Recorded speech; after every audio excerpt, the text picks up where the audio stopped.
Alright, all you glorious gamers out there, welcome to the PlayersToo Podcast, the video game podcast for gamers like you, by gamers like you.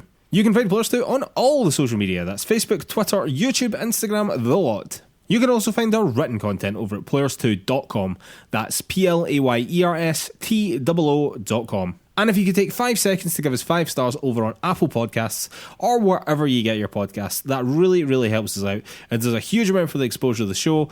And while you're over there as well, if you could leave us a review, again, that just helps us out even more. And to everyone that's already done that for us, thank you so much. It really genuinely does mean a lot. So if you've taken that time to give us 5 stars, really thank you a lot. It matters a lot to us. Alright, and on with the show. My name is Mark Henderson. With me as always, Mr. Lewis Camley. How's it going, Lewis? Going very well, Mark. Good to see you again.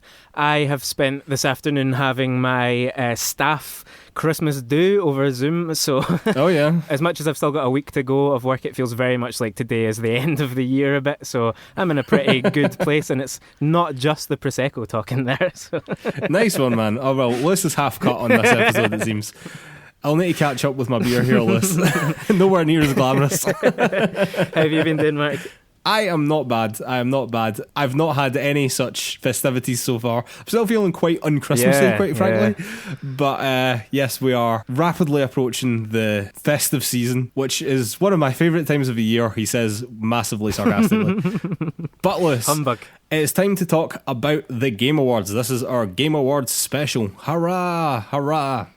So the way that this show is going to work is slightly different to our usual format. Basically, we're going to go through all the announcements that were made at the Game Awards, of which there are oh so many. And then we're going to go through the awards themselves and how me and Lewis done in our predictions. So Lewis, kicking things off, and as all award ceremonies should start, it started with Devolver Digital and their absolute madness. They announced a game called Loop Hero, which is a deck-building roguelike game, but visually it looked a lot like, I don't know, something like Dwarf Fortress or something like that. It was very pixely and old-school looking, you know? But it was a nice way to start the Game Awards.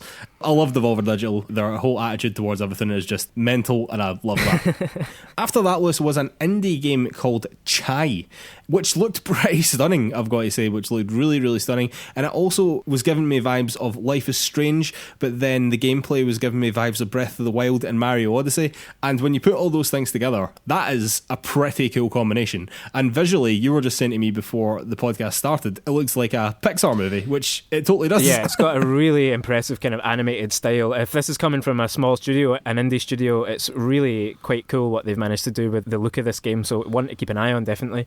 Absolutely, man. After that was Sea of Solitude Director's Cut. Now, this apparently differs from the original version of the game with an entirely reworked version of the script and new voice acting, which is very interesting as well, because I'm not sure that this game landed with quite the impact that it wanted to. So it's interesting that they're reworking the script and the voice acting. I hope that that improves things for the game, you know what I mean? Because this is a small studio and it's always good to see them succeed, you know? The interesting thing as well is that this version will be coming exclusively to the Switch. So if you play this on your PlayStation or your Xbox or you're playing on PC, you will be playing a different version from the Switch, which in and of itself is quite interesting, and I'm not entirely sure how I feel about that. Yeah, it's quite weird that there wouldn't just be some automatic update for all of them, but like you said, Mark, this game feels like it kind of fell flat when it launched, and Switch feels like a right place for any indie game, really, so hopefully this is like in a second win that it needs. Yeah, it would be really good if that were true. Speaking of indie games, Lewis, next was The Shady Part of Me, which again had a really visually stunning art style, a bit creepy looking but done in like watercolours. It was really stunning looking game. It's a 2D puzzle platformer, or at least it very much looks like a 2D puzzle platformer, where you play a girl and her shadow, and it obviously works in this sort of dual world that's going on. You're playing as the shadow separately to the little girl sort of thing. And again, it really stood out to me visually. I thought it looked really fantastic. After that, Lewis, was the Nier Replicant remake, and this was the first time we got to see gameplay, which I thought looked really awesome. I'd sort of been trying to stay away from this game. I was a huge fan of Nier Automata, but I didn't really know much about the other Nier games, and I went into Nier Automata pretty blind, and it was absolutely amazing, so I was hoping to do the same thing with this game. But it actually looks a lot more like Nier Automata than maybe I was expecting. I thought that the combat certainly looked a lot more like that, and definitely the visual style of it all looked a lot more like Nier Automata than I was expecting. They also announced that the game would be available for pre-order and it would be due to launch April the 23rd. Yeah, I'm quite glad that this got shown off, and it's nice to hear that you sort of feel this way about it, Mark. Obviously, yeah, your passion for Nier Automata has been quite a big part of our gaming over the last few years, so it's cool to know that this isn't a backward step or a game that you wouldn't want to pick up, that it's actually living up to that a wee bit. So yeah, really cool to see it. After that list was Century Age of Ashes. Now, this is a reveal of a dogfighting game, but instead of being a fighter pilot, you ride around on the back of a dragon. And I am not interested in this game at all, but God save me, that is a cool fucking idea, Lewis. A ready-made seller, that really, isn't it? So that was actually all in the Game Awards pre-show, so this is us into the Game Awards proper now with Jeff Keighley. And the first thing that was announced there was that Sephiroth from Final Fantasy VII will be the next fighter in Smash Brothers, and will be coming this month as well. It's another sword character, which for people who played Smash Brothers, you know that there are many people that use swords. But also, it's Sephiroth, and that's awesome. Yeah. Yeah, it feels like a really natural addition in terms of the characters that are already there, and yeah, that balance of good guys and bad guys. I thought this was an absolutely gorgeous trailer, Mark. I thought the way... Oh yeah, it was amazing. The bit where you thought he stabbed Mario was pretty intense. Yeah. But just like the whole kind of cinematic fight with Cloud that you get, the scene right at the start where he kind of slices an orb in half and he appears to be some... I mean, maybe that's all stuff that is in Final Fantasy VII. And so that's the whole... See, you haven't played Final Fantasy VII. Not all the way, this is where you're falling down drastically here. So he's like the one-winged angel. That's his whole thing. And that song, that Sephiroth song, I'm sure it's called the One-Winged Angel or something like that as well. But don't worry about that. It looked cool as fuck. That's what we're getting at. It made me wonder if Square or if Nintendo direct these little reveals, because it looked so much like it could have been drawn straight out of Final Fantasy VII Remake. Whoever did it, that is just so impressive for what this was. It was a fantastic reveal. Then, Lewis, after that, and I would argue the first properly big announcement of the show, a new Perfect Dark game, Lewis. This was being made by The Initiative, and quite frankly, on our prediction show, Lewis, you fucking called this. You absolutely called this. You said that there would be a big announcement from Xbox. I was talking about xCloud, and you said we might actually be getting something from The Initiative, and that is exactly what we got, man. The trailer shows off an eco-sci-fi world, whatever the hell that means. If you watch the trailer, it seemed to be that they were growing things where they shouldn't be able to be grown, and there was a lot of mention of like the corporations have done all this and it's like great, but what are they hiding, sort of thing. And I was just like, do you know what, I'm totally into this. Like, I'm really into this concept. Lovely trailer. It's the return of a beloved franchise, and I just think, great. You know what I mean? I just thought everything about this was fantastic, and I really hope that this game lands well and is made well, because I would really like to play that. Yeah, I mean, the original Perfect Dark games kind of passed me by a bit, but... Well, they were on the Xbox. Exactly. This is the thing. As kids, this was just on the other side, you know? Yeah, exactly that. And it's just that thing of seeing Xbox invest in their big name IPs again. Like, it feels to me like when we got that Fable reveal earlier in the year, it's a moment where Microsoft and Xbox Studios finally seem to be going, actually, we do have decent stuff if we back it and we make them right, and we, you know, approach it in a modern way and don't just try and remake the same game over and over again, or just make new maps and add a multiplayer mode or whatever. I mean, obviously all of these things might happen here because we don't really know anything about this yet, but The Initiative is looking to be a really interesting studio. They've previously sort of used this line that they were going to be the first quadruple A studio, whatever the hell that means. Well, I'm not sure about that anymore, because that was the thing that I always remembered about The Initiative, and the only game, or certainly the first game that I remember associating with being called quadruple A, was Destiny, and that made me think that it was going to be like a service game. So that was like at the dawn of the service game is when all that language started getting chucked about, which is just rubbish. But I don't think that this game is going to be that, and I really hope that this game isn't that, and I hope that it is a single player focused game. Yeah, 100%. I must have missed that around Destiny or forgotten it, so that's interesting, and I totally concur that I hope that that's not what's going on here. But yeah, it looks really cool, and it's just great to know what The Initiative are doing at last. Alright, Lewis, after that was Back 4 Blood, and this is by Turtle Rock, the creators of Left 4 Dead. And it looks very much like Left 4 Dead, a first-person co-op zombie shooter, and it will be launching in June 2021. Left 4 Dead is obviously a franchise that was beloved by many, but seems to very much be sort of dead, unfortunately. But the studio seems to have taken the initiative and created their own franchise, which is obviously very much a spiritual successor to that. I know Left 4 Dead had a lot of fans, so hopefully they can find something they like here. After that was Hood, Outlaws and Legends. Now, we've seen this before, Lewis, and the last time me and you both said that it looked like an Assassin's Creed ripoff, and it very much still has that vibe, I will say, like 100% does still have that vibe. However, at that time, I'm not sure that I appreciated that it was going to be a multiplayer-focused game. And I think that in actual fact that is quite an interesting concept. If you're taking like classic Assassin's Creed stealth and combat and you're making that into a multiplayer game, I think there's something quite interesting in that. So maybe the game is slightly more than the Assassin's Creed ripoff that we thought it was. Yeah, perhaps. And also just to say on that it looks like old Assassin's Creed, and maybe now that Assassin's Creed has moved on so far from what it used to be, that there maybe is space for this kind of game to come along and occupy what it used to be doing with that kind of much more stealth-focused approach to gaming. So fair enough, doing nothing for me, but absolutely a multiplayer spin might be interesting.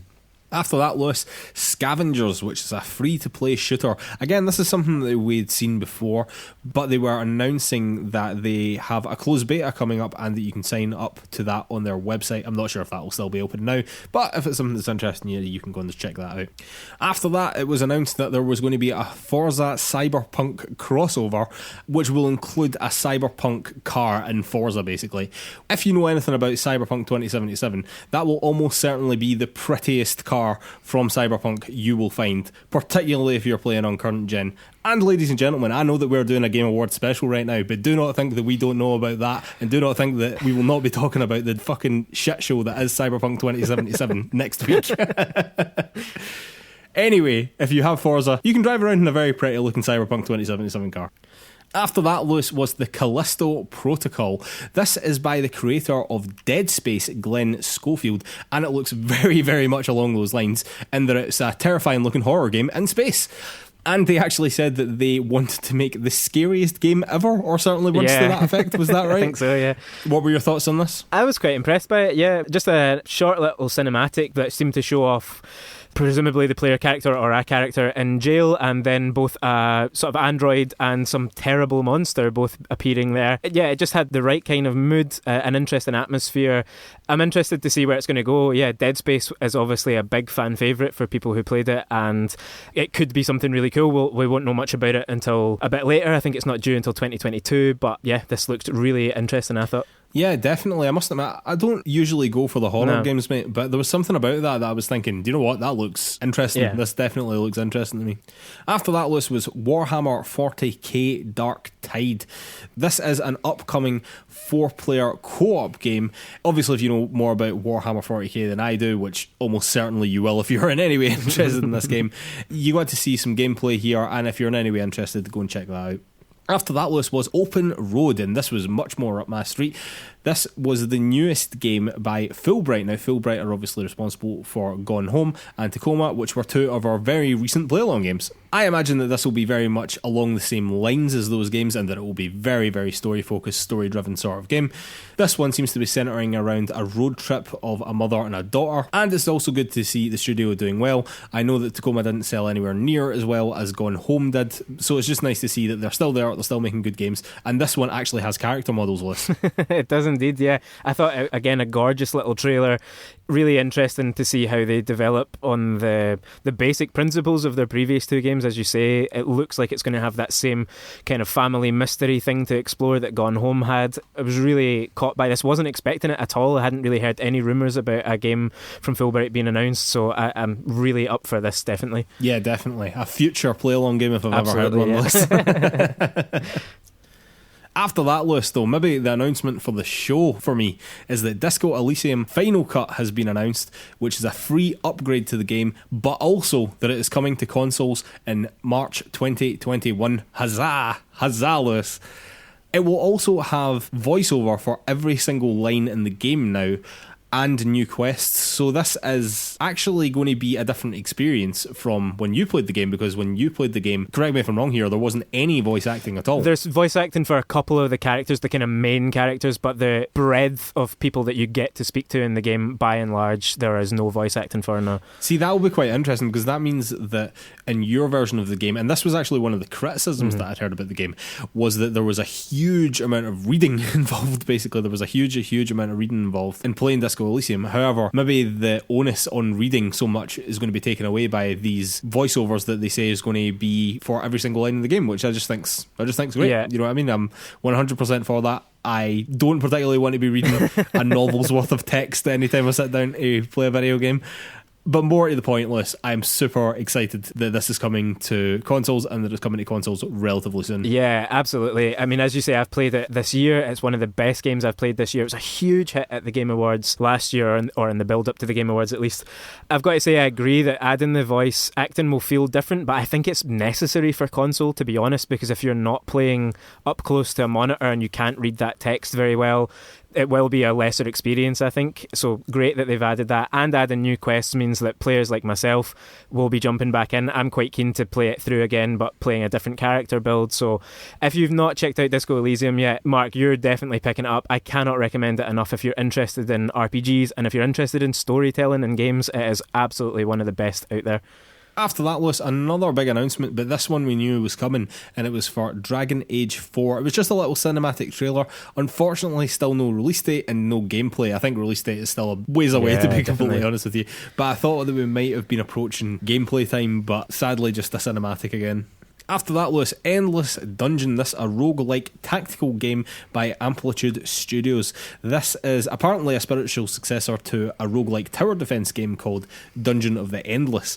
I don't know anything about any of those two games, but if you do, or you're interested in your roguelikes, then go and check them out. After that, Lewis, Crimson Desert, and this might have been the biggest surprise of the announcements to me, because it looked really good.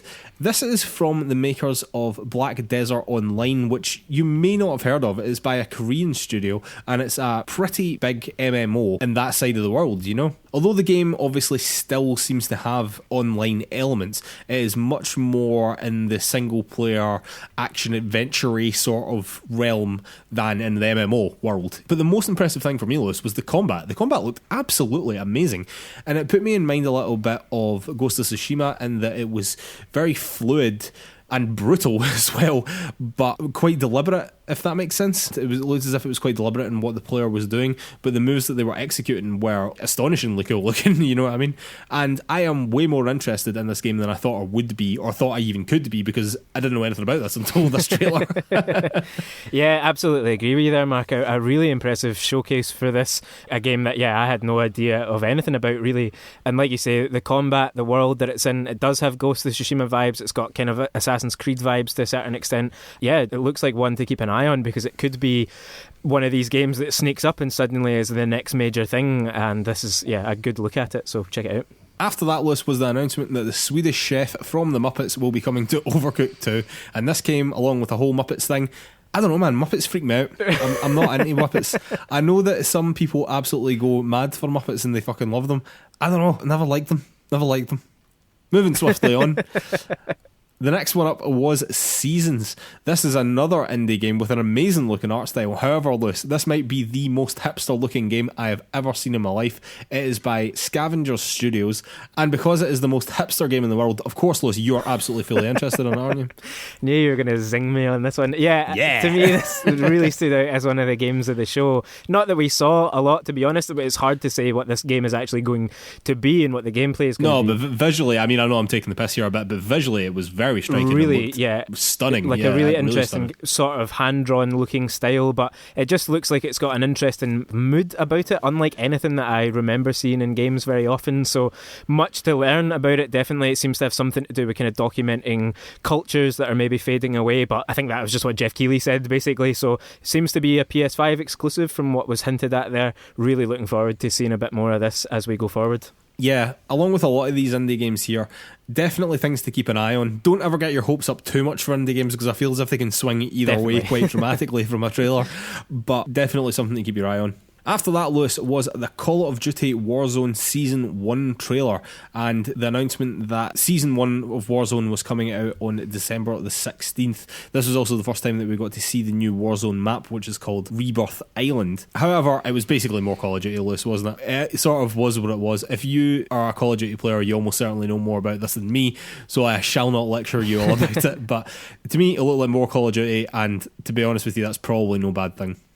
After that list was the announcement of Ark 2 with a trailer that featured Vin Diesel.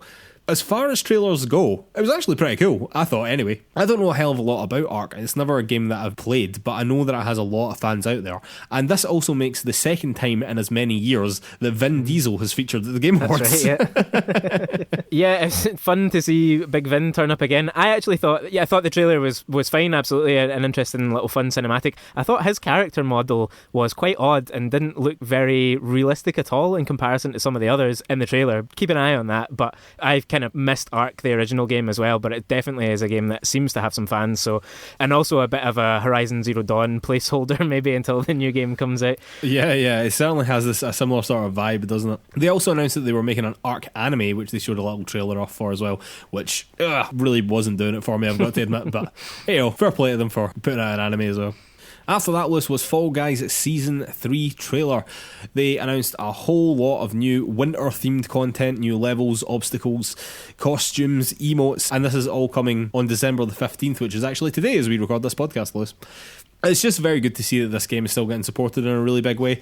I know that we knew that this season has been coming for a while, but it's just good to see, you know. After that was Outriders, this by Square Enix and People Can Fly.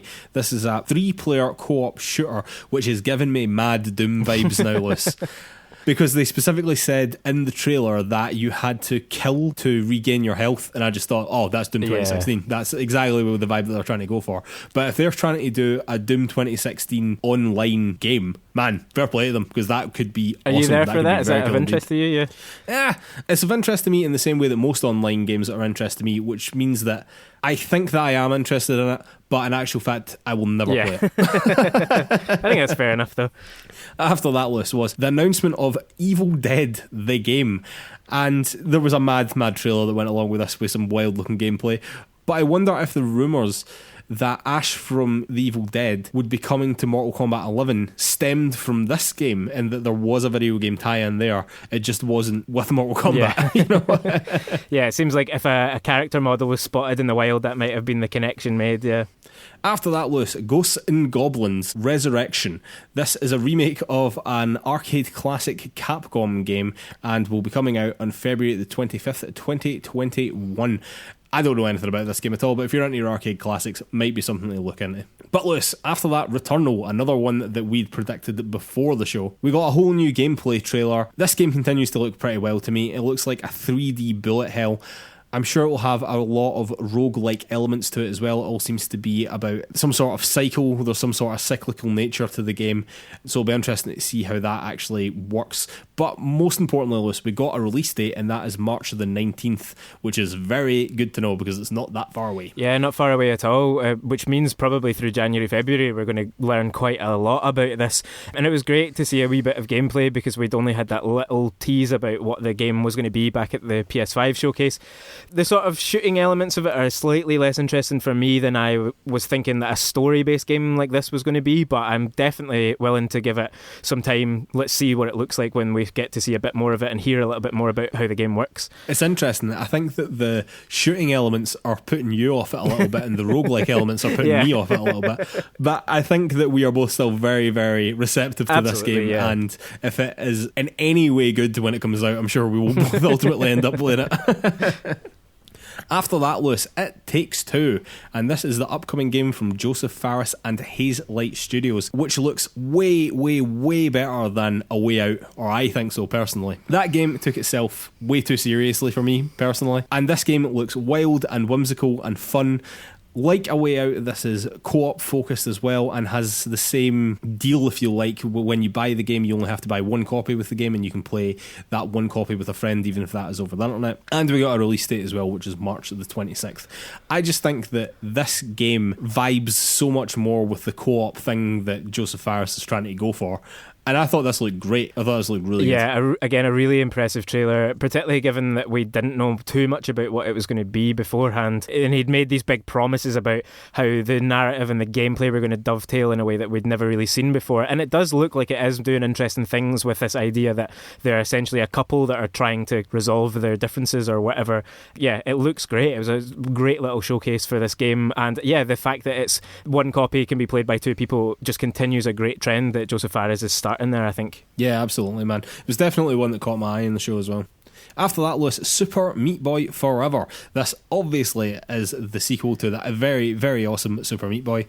Before this, we'd actually seen the game a few times, but in this trailer, it just continues to look awesome. It really does look absolutely fantastic. If you played the first Super Meat Boy, this just looks like an evolution of that in a really, really great way. And also, it was announced that it was coming to the Epic Game Store on December the 23rd, so really not far away at all for that one. After that was Oddworld Soulstorm. This was a new trailer with a bit of new gameplay, but we have also seen a fair bit of gameplay from this game as well now. And we have a release window of spring 2021 coming to the PS4, PS5 and the Epic Game Store.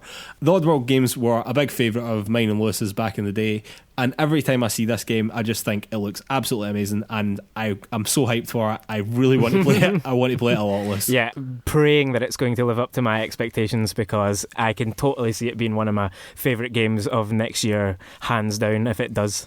After that, Lewis, was the Elder Scrolls Online Gates of Oblivion. This was the announcement for the next bit of Elder Scrolls Online content. Honestly, to me, it looked like more Elder Scrolls. That's probably no bad thing, and it is coming out in January the 21st. Following that, Lewis, Monster Hunter Rise. This is the new Monster Hunter game, and we got a new trailer here as well, which again, I think looked pretty good. And they were also announcing that there would be a limited time demo for January as well. Capcom are big into doing things in January. I was kind of thinking that this game might actually have come out in January, but it seems to be a wee bit further down the road. But they're doing this demo anyway, so. Yeah, always great to have a demo ahead of the game releasing, so maybe it won't be too much further out than January anyway, but I mean, we were both talking off air about a vague interest in Monster Hunter, and the fact that there's a demo there to check out might be the reason to do that at last, so yeah, it would be interesting to see where that lands. After that was Among Us, and we got to see the new map that had been teased a few months back. I just love that this game is here at all, to be honest with you. The story of Among Us is absolutely fantastic, and we might even get onto some of the awards that it won later on, because it's just a wonderful little game and a wonderful story that came into prominence at such an important time for the world, and if people could get together to play dumb games like this more often, I think we would all be in a better place, Absolutely, yeah. After that, Lewis, was Fortnite, and the announcement that we were all expecting that Master Chief was coming to Fortnite. This also followed the news that Kratos was going to be in Fortnite, which came out a couple of weeks ago. And they also announced that Daryl and Michonne from The Walking Dead would be coming to this season of Fortnite as well. I continue to be fascinated, quite frankly, by what Epic is doing with Fortnite. Bringing all these different franchises together under one roof is such a strange and remarkable thing, I think. Yeah, the fact that they're pulling that off, they're making essentially a sort of Ready Player One or a shooting version of Smash with all these different properties coming in, and they're pulling it off, and they're getting some of these huge game characters and big media properties involved at the same time. You've got to hand it to them. It might not be the most inventive thing in certain senses, but it's absolutely remarkable. Yeah, I couldn't agree more. After that, Lewis, was the Scarlet Nexus. This game is anime as fuck. This is an upcoming Bandai Namco action RPG, very much in the vein of a Devil May Cry or Platinum Games, that sort of style of action, and it is coming in the summer of 2021. After that, Lewis, Just Cause Mobile. Square Enix are still trying to keep the Just Cause name alive. I don't really know how this game will work in a mobile, but I don't know, if Call of Duty works there, then what the fuck do I know? It always seems to me as well, Lewis, that if a established franchise is going to get a mobile version, it either means that game is being really successful or it's really struggling and trying to find an audience, and I think that this might be the latter. Yeah. After that was Ruined King, a League of Legends story. This, of course, by Riot Games, which for the longest time was actually Riot Game because they only made League of Legends. However, recently they have started to expand their catalogue of games, and this one is a tactical turn-based RPG, which is coming out in 2021. And I must admit, I'm a little intrigued by this. I love a turn-based RPG, Lewis. You do, that's right, yeah. What is it that's making you interested in this one in particular, though? I don't know. It's just League of Legends is just such a huge part of gaming that I'm just not really interested in at all. And they're starting to branch out into things that interest me a lot more. So I'm sort of willing to give them the time of day a little bit, but they will have to prove that this is worth my time, effectively. But as of right now, I'm definitely willing to give them the benefit of the doubt, And Lewis, the final announcement of the show, the new Mass Effect game. This is also the second announcement by BioWare after the Dragon Age trailer. And that is pretty much what we got here as well. It was a teaser, it looked pretty good, and honestly it looked like more Mass Effect. When I saw this, I was thinking, yep, that is exactly what I remember Mass Effect being. Yeah, one to please the fans, I'm sure. It felt like the woman, I think it's a woman that appears at the end, she must have some big role in Mass Effect. Cause Yeah. She's like one of the main characters. Like, she's like a fan favourite. I don't know anything about her character. I've never played any of the Mass Effect games, but she is definitely someone who I've recognised from that series. I just 100%. Sort of saw the Mass Effect fans go wild on Twitter, and I was kind of like, I didn't really get much from that trailer, but there is evidently something that I'm missing from it. But yeah, great to see. I sort of wish that they hadn't mentioned that they were doing a new game when they revealed the trilogy, and had instead waited to just show this here, but great to see it anyway. Yeah, me too. I think it would have probably got a better reception had they done that. But I mean, this definitely was a trailer for the fans. Mass Effect fans have been clamouring for more Mass Effect for a long time, and even the last installment wasn't exactly what they were looking for, most likely, you know what I mean? But I really have to say, in terms of BioWare, we spoke about BioWare last week as well, with two of their main higher-ups leaving, Casey Hudson particularly, and Mark Dara was the other one, I believe, who led the Dragon Age franchise for a long, long time. But really, I think that the reputation of BioWare as a studio is really going to hinge on how the new Dragon Age and the new Mass Effect is going to be received, because it really has been a while now since they have hit one out of the park, you know? Oh, absolutely, yeah. It does feel like a big make-or-break moment. And this trailer for Mass Effect maybe hints towards that they're on the right track. I've not seen any dissension from Mass Effect fans, really. Maybe less so on the Dragon Age front, to be honest, because I think we were all expecting, or hoping at least, to see a wee bit more from that. Yeah, wee bit of gameplay would be nice. Exactly, yeah. We've seen a few things from that now, and it's probably about time to start seeing some proper stuff. So to get the two trailers here for Dragon Age and Mass Effect, we know that the Mass Effect trilogy's coming. BioWare, they've probably got to make the next 2 years count effectively, and if not, EA will almost certainly shutter them, because that's what EA does. Oh, don't say that, man. That would be so horrible for such an important studio absolutely. in the history of video games, you know. But Lewis, that is it. That is the end of the announcements. Just an overall thoughts on the announcements. For me, I would say there's nothing groundbreaking here, but there's a lot of interesting stuff. Yeah, I would go along with that, to be honest. I enjoyed the show overall. We'll obviously come on to the awards and stuff in a minute, but I thought between the announcements we got, just the other general adverts for other games that were kind of interspersed all through it, I thought there was loads of stuff to kind of get interested in. Like you say, no big killer apps, but enough showing to make me think I've made the right choice with the PS5. There's loads of stuff to be excited about coming up in the near future, and particularly some really interesting indie games. And I think that you were right in what you said earlier, Mark, to not get over excited about indie games, because you just never quite know how they're going to turn out, and you can't pin all your hopes on an art style for sure. But there was plenty shown here that would make you think there's lots to be looking forward to. Absolutely, man. All right, Liz, I think it's time for a beer, and then we will be back with the award winners. And we are back for the second part of our Game Awards special. This time, Lewis, we will be going through all of our predictions for the Game Awards. And Lewis, what better place to start than with the Game of the Year itself? Why not, indeed. So this was the award given that recognises a game that delivers the absolute best experience across all creative and technical fields. Nominations for this one were Animal Crossing New Horizons, Doom Eternal, Final Fantasy VII Remake, Ghost of Tsushima, Hades, and The Last of Us Part 2. And unless you've been under a rock, you know that The Last of Us Part 2 won this. And me and Lewis both predicted this as well.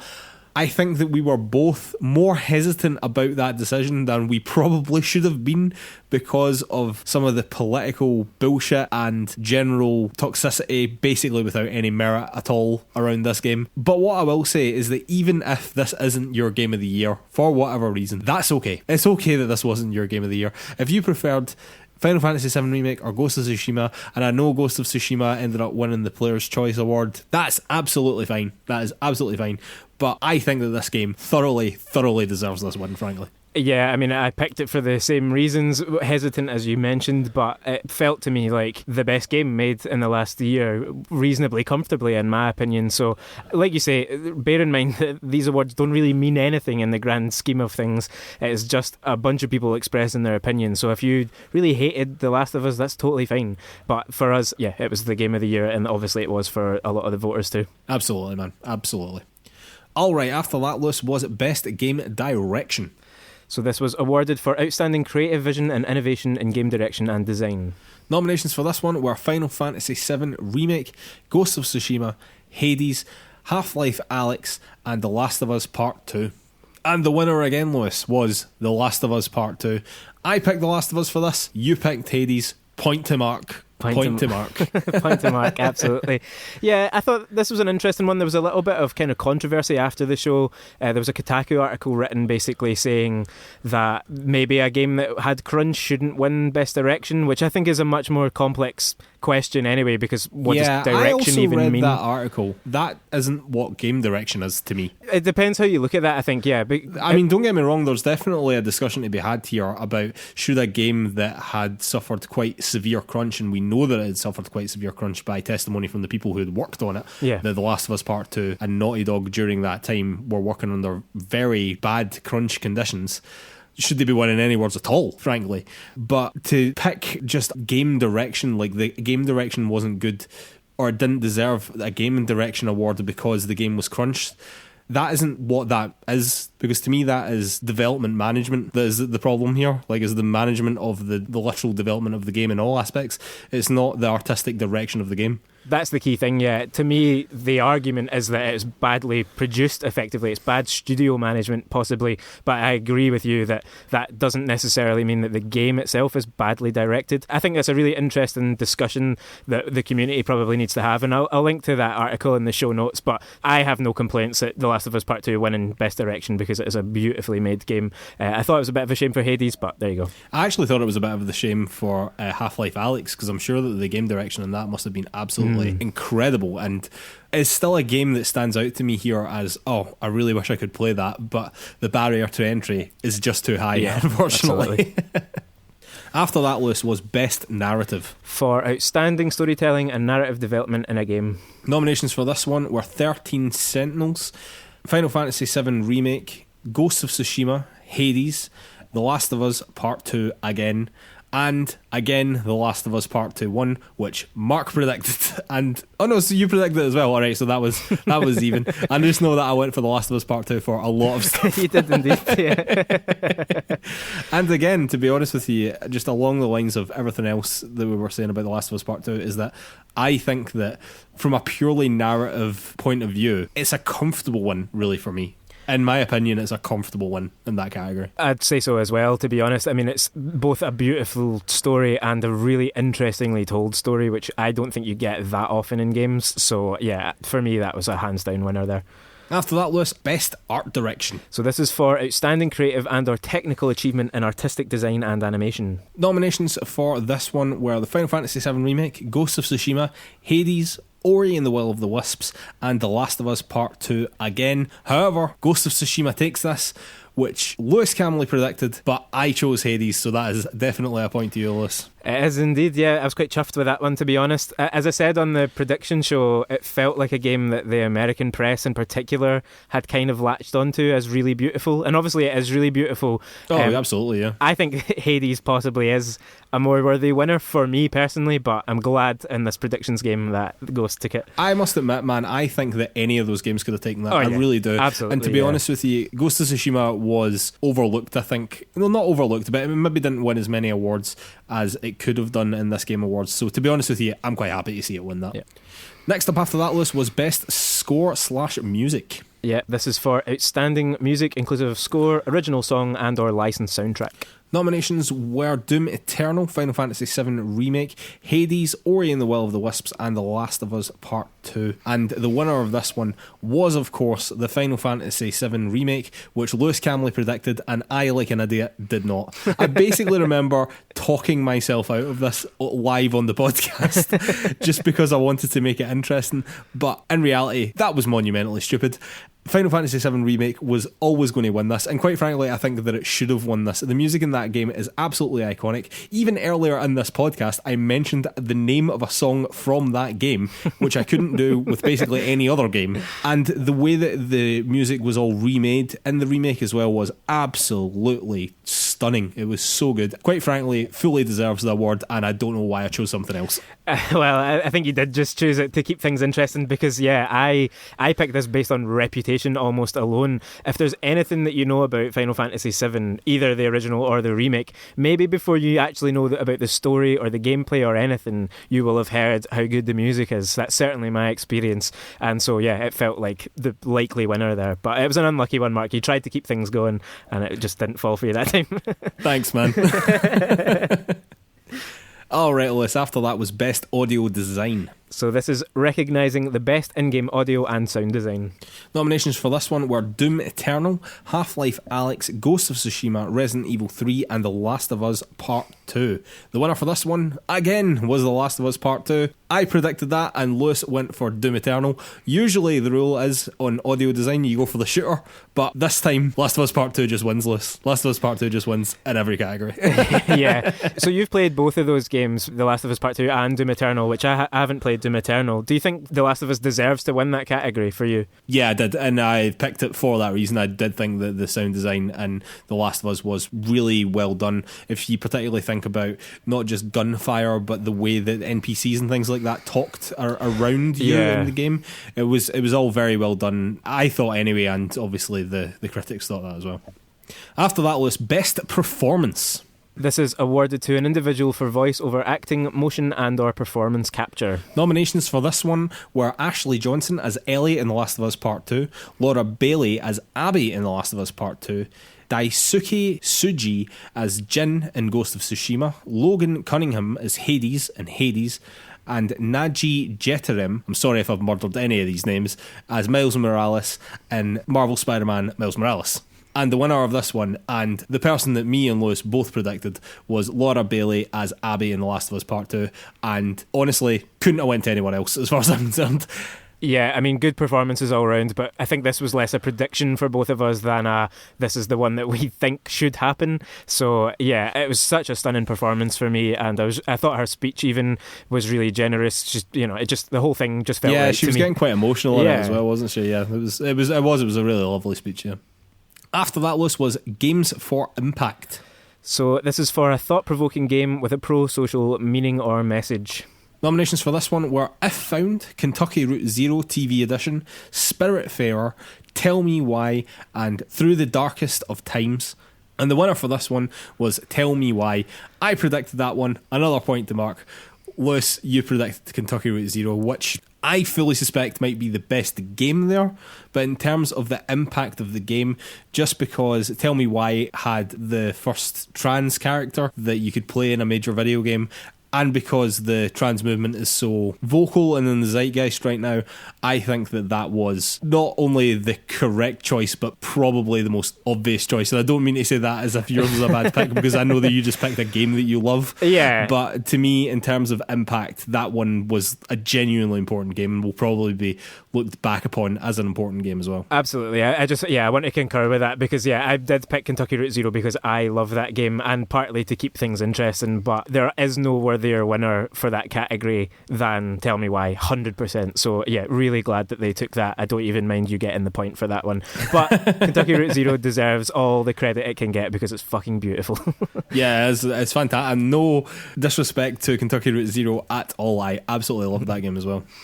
Next up, Lewis, Best Ongoing Game. So this is awarded to a game for outstanding development of ongoing content that evolves the player experience over time.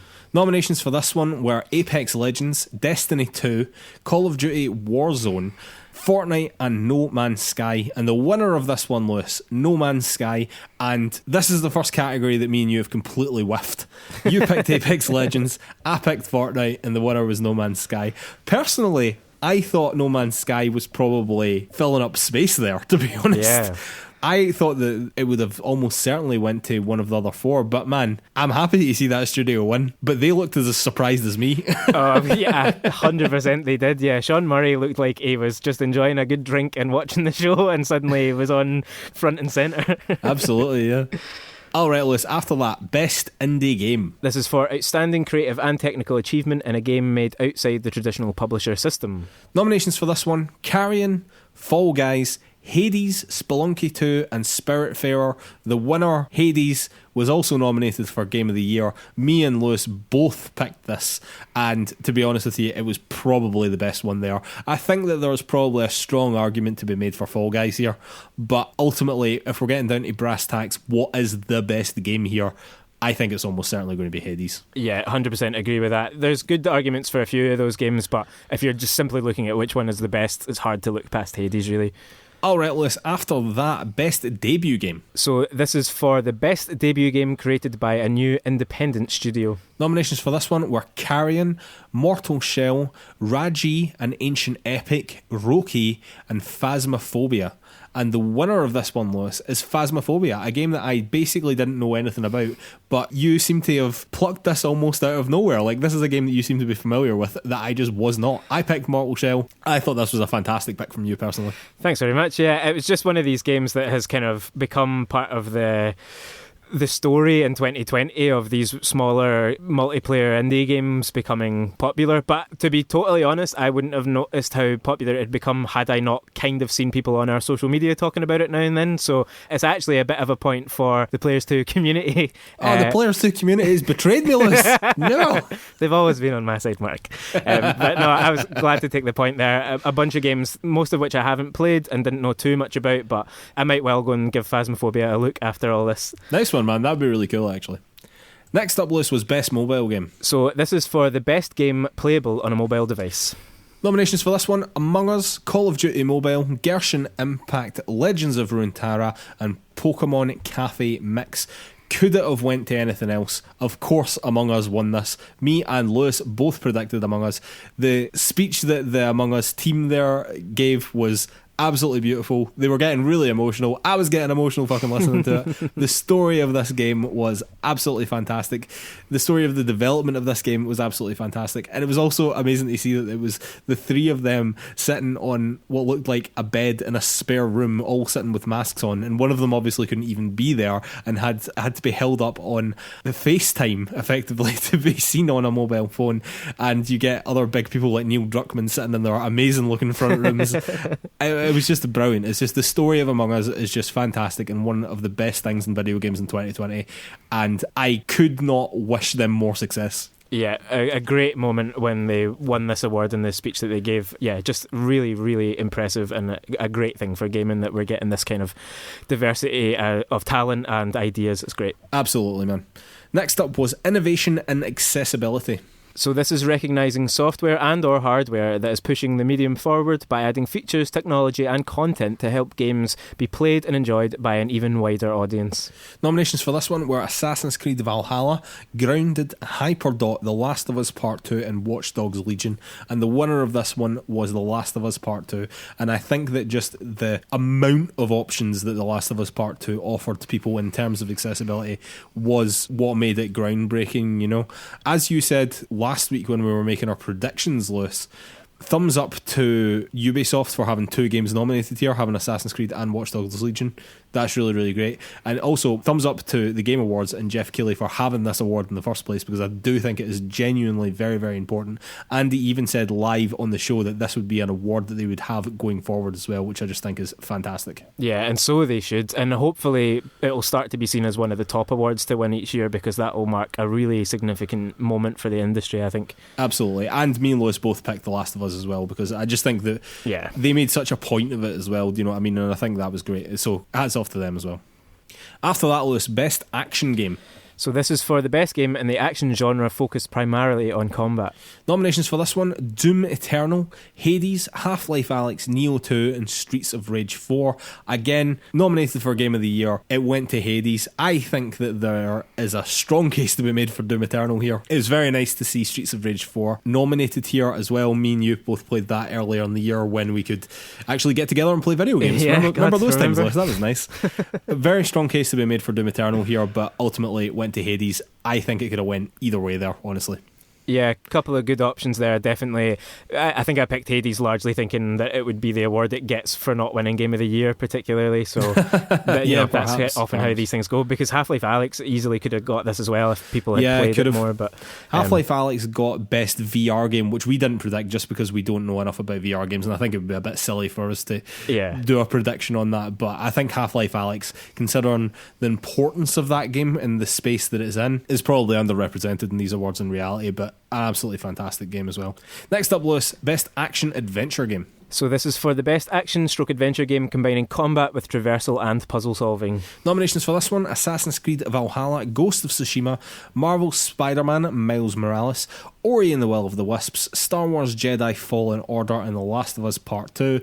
The winner again was The Last of Us Part 2, predicted by Mark. Point to Mark. You went for Ghost of Tsushima, Lewis. I did, yeah. I still think that it has a good shout there because it does have... Oh, it does. It definitely does. What a strong category, by the way. Exactly, What a really strong category. I mean, a lot of great games there. For me, Ghost, partly just to give it the due it wouldn't be getting elsewhere, but yeah, fair enough to The Last of Us, really. Next up, Lewis, was Best RPG. This is for the best game designed with rich player character customization and progression, including massively multiplayer experiences. Nominations for this one were Final Fantasy VII Remake, Genshin Impact, Persona 5 Royal, Wasteland 3 and Yakuza Like a Dragon, and the winner for this one was Final Fantasy VII Remake, which you predicted, Lewis, but I did not. I went for Persona 5 Royal because I think Persona 5 probably is a better RPG, but knowing the people that were voting on these awards, I think that was a really silly prediction by me, quite frankly, and I think that was a great pick by you. I do not mean to detract from Final Fantasy VII Remake at all. It is a fantastic RPG in its own right as well. Yeah, I almost wonder if Persona 5 Royal just seems like a bit of an older game to people as well. So yeah, I think that probably is. If it were a fresher game, if Persona 5 had come out this year, then maybe we're having a different conversation here. But Persona 5 in reality is, 3-4 years old? Something like that, Yeah. Alright, Lewis, after that, Best Fighting Game. For the best game designed primarily around head-to-head combat. Nominations for this one were Grand Blue Fantasy, Mortal Kombat 11, Street Fighter 5 Champion Edition, One Punch Man, and Under Night In Birth, then a bunch of letters. A game that I've never heard of. This, of course, went to Mortal Kombat 11. I don't really see that there was much competition in this category as far as I'm concerned. And me and you both predicted it, Lewis. It couldn't have went to anything else, could it? Nah, we wouldn't have known what to say had it done so. Alright, Lewis, after that, Best Family Game. For the best game appropriate for family play, irrespective of genre or platform. Nominations for this one were Animal Crossing, Crash Bandicoot 4, Fall Guys, Mario Kart Live Home Circuit, Minecraft Dungeons, and Paper Mario The Origami King. Me and Lewis both predicted Animal Crossing, and of course the award went to Animal Crossing because of course it went to Animal Crossing. To be honest with you, Animal Crossing is another game this year that was an important game that came out at a very critical time, and I think just brought a lot of people together. So in the year of 2020, I think Animal Crossing is a very important game. It was not particularly a game for me, but it's nice to see it win something here, do you know what I mean? Because it could very easily have been shut out completely. Because quite frankly, I think that there was a huge argument for Fall Guys in this category. Yeah, I mean, that's the thing. It could have lost this category, and that would have been a real shame because it is so important. I feel like Animal Crossing just falls between the cracks a little bit in the way that the categories are drawn, but it needed to have its moment, and this was the best place for it, I think, given the other games it was up against in some of the other categories.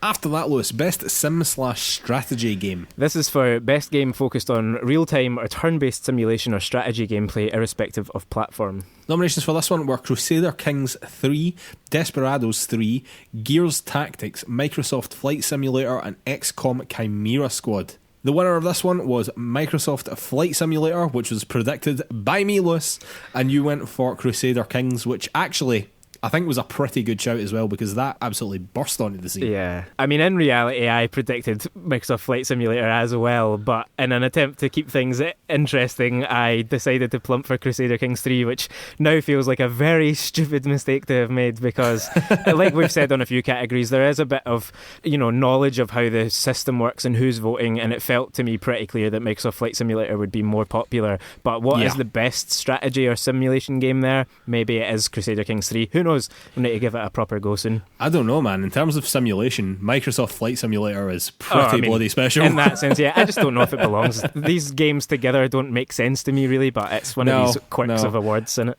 In a lot of ways, I actually think that Microsoft Flight Simulator sits better with a Gran Turismo or a Forza than it does with Crusader Kings and a Desperados 3. Exactly, yeah, totally.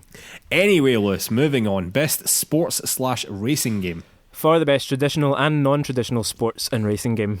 Nominations for this one: Dirt 5, F1 2020, FIFA 21, NBA 2K21, and Tony Hawk's Pro Skater 1 and 2. Again, Lewis, knowing the people that were voting on this, Tony Hawk's Pro Skater 1 and 2 is where the award went. Me and you both predicted it, and honestly, I think it won that category by a mile. Yeah, it seems so to me as well. You mentioned F1 2020 reviewed well, but none of these games really have kind of broken the public consciousness in the way that Tony Hawk's did, so there you go. Certainly not. It's a classic game, loved by many, a remake that lots of people have been wanting for a long, long time, and to be honest with you, I think it probably deserves it. Yeah, it stuck the landing as well, so, you know, exactly that. Was that a skating pun, Lewis? Was that a skating pun? I kind of bottled it halfway through. Anyway, Lewis, last category, best multiplayer game. This is for outstanding online multiplayer gameplay and design, including co-op and massively multiplayer experiences, irrespective of game genre or platform. Nominations for this one were Animal Crossing, Among Us, Call of Duty Warzone, Fall Guys Ultimate Knockout, and Valorant.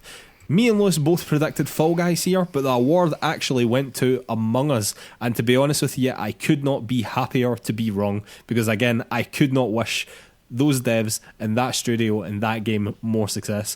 Again, this is one that Animal Crossing could have taken, but I'm not sure that you really associate Animal Crossing as being a multiplayer game. Although it has multiplayer elements, certainly, to me, when I think of a multiplayer game, Animal Crossing's not jumping into my head, you know what I mean? Whereas the other four here are intrinsically multiplayer, you know what I mean? The game does not function unless you're playing it multiplayer. Again, I think that Fall Guys has maybe been a bit underrepresented because, of course, it burst onto the scene as well. But ultimately, I'm so happy to be wrong here and for Among Us to have won. Yeah, I mean, you can't say a bad word against Among Us at all. I do feel sorry for Fall Guys because it was a huge game this year and it is, you know, really entertaining and good fun. But yeah, fair enough to Among Us. It has also been all of those things, so how could you argue against it, you know? Well, Lewis, that is all the awards that we predicted. Of course, there was other esports awards as well, but we didn't know anything about esports, so for us to predict them would have been ludicrous, absolutely ludicrous. But in terms of our predictions list, I think that we have done very, very well this year. There was only 2 categories where one of us didn't predict the right award, and that was best ongoing game and best multiplayer game. So it was multiplayer games that were our downfall list, as always. But I don't know if you were following along there, ladies and gentlemen, but the scoring was incredibly tight.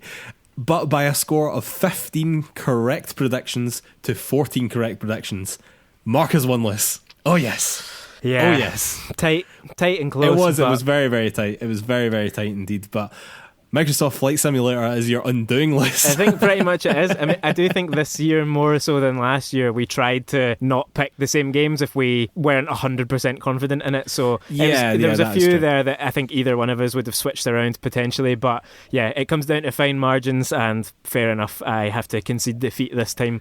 But Lewis, that does mean I get to pick a game to challenge you to play over the coming year. Mm-hmm. It must be pointed out as well that my challenge for you this year was to beat the Radiance in Hollow Knight before the Game Awards, which you've still not achieved. However, I'm willing to let you off the hook for that, although you should definitely do it before Christmas. Definitely do it before Christmas. But Lewis, I think that my challenge for 2021 will be for you to play and beat Bloodborne, which is a game you know that I have completely fallen in love with over the last little while. I played it not that long ago, and I just kept on thinking to myself throughout the whole playthrough that, man, Lewis really has to play this. He has to push by that initial portion, that initial difficulty spike. I know that you're going to love it. A lot like I felt with Hollow Knight, you know what I mean? I knew that if you can just get past that initial difficulty spike, you will fall in love with this world, you'll fall in love with the way that the story is told. I know that you're going to love this. So the actual challenge will be to beat the moon presence in Bloodborne, which is like the true ending, basically. another set of terms around this game, like with Hollow Knight, that just mean absolutely nothing until you've played through it.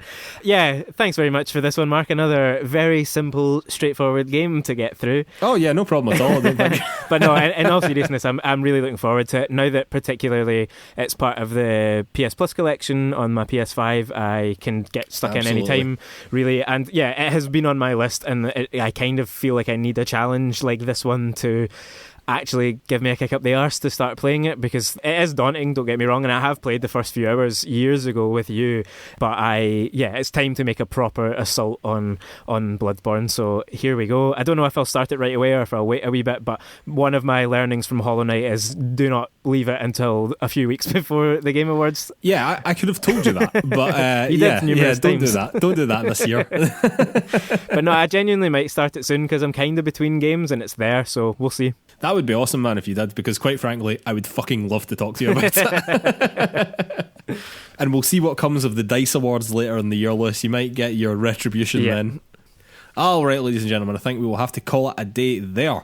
I'd like to remind everyone that you can find PlayersToo on all the social media. That's Facebook, Twitter, YouTube, Instagram, the lot. You can also find our written content over at PlayersToo.com. That's PlayerStoo.com. And if you could take 5 seconds to give us 5 stars over on Apple Podcasts or wherever you get your podcasts, that would really, really, really help us out. I know I say it twice a week, every week, but it does not become less important on a weekly basis. It really does mean a lot to us, and thank you so much to anyone that's already done that for us. I'd like to remind everyone that our play-along game for this month is Return of the Obra Dinn, which I have still not started because Demon Souls is still a thing, but I have a little bit of time off before Christmas, which will be the calm before the storm, I imagine, and that is when I'm planning on playing it, at least just now. That is the current plan. But I'm very much looking forward to it, Lewis. Again, it's been a game that I've been looking forward to playing for a long time. And as you just said, maybe this is the kick up the arse I actually needed to go and play it. And I'm very much looking forward to it. Good stuff, yeah. I have played it before and will play it again this month. I haven't got around to it yet. Probably will play it at the same point that you do. But yeah, a brilliant game. Please check it out if you've got any interest in fantastic storytelling in games, really interesting ideas. It's definitely one to check out, so go for it. Absolutely, man. All right, ladies and gentlemen, we will see you next week. Thanks.